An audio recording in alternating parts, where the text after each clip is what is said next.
So I watched Iron Lung and I loved it. Iron Lung released in theaters in my country on February 25th, and coincidentally, we were on campus doing a group project and photo shoot on the same day for college work.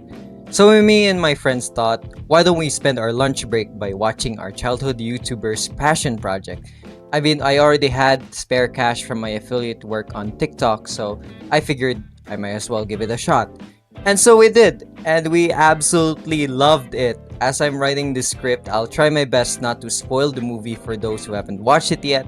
I'm just someone who happened to watch Mark when he first played FNAF back in 2014, and seeing that same YouTuber made an independent horror film based on an indie game, it struck my curiosity.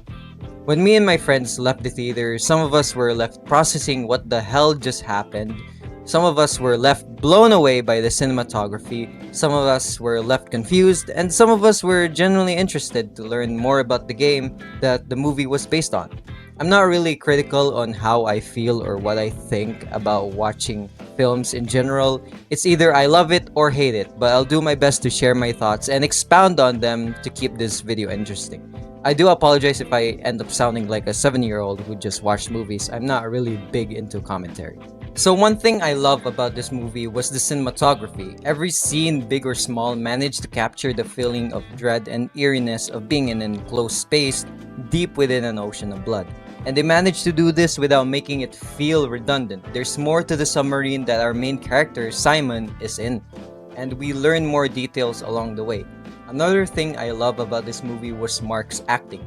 I said the same thing to my friends, but when I was watching him, over time, I genuinely forgot that this was the same guy I watched as a kid scream at animatronics in a pizzeria.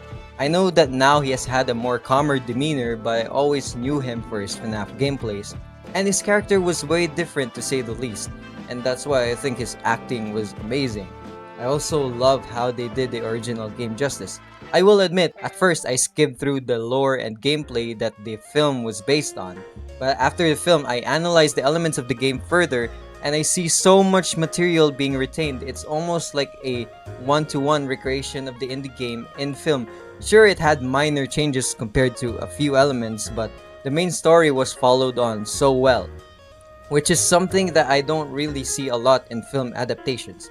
But it made sense because the story of the Iron Lung didn't have too much going on to the point where there's a need to change things up, or at least not a lot. But overall, I think this movie is amazing, but I don't think it's perfect. There were definitely some parts of the film that were hard to follow through, like how quote-unquote cryptic it was, and the pacing wasn't perfect either, but I can forgive them for it for the idea that I think it made a little bit of sense as to why it ran for so long, 2 hours long in fact. It's supposedly meant to be a raw experience as a convict confined in a welded submarine in a death mission with very little cuts in between time frames, but I'm understanding for those who think that it's dragging it a bit too far.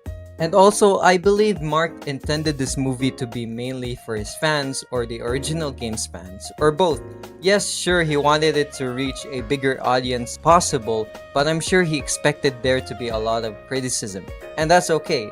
This was his first passion project. It was never meant to be perfect, as in absolute cinema perfect. It's a project meant to capture the original game story and mechanics in film, and it was executed fairly well. The dialogue was entertaining, it kept viewers feeling different emotions, stuff like that. I'm not someone who has the right to critique a film too deep just for the reason that I don't know how to do that to begin with. But if you ask me, I'll say that I loved it. Not perfect, but I loved it. And I hope others can agree that even with the film's clear flaws, you gotta appreciate just how much work was put into this. Not just by Mark, but also the entire team behind this. It's a film for the fans and those interested, and it managed to deliver. Whether you were familiar to the original game's mechanics and lore and therefore didn't need too much to catch up, or you were watching this raw and were left confused, you can't deny that this movie stood its ground to be one of the best independent films in recent times.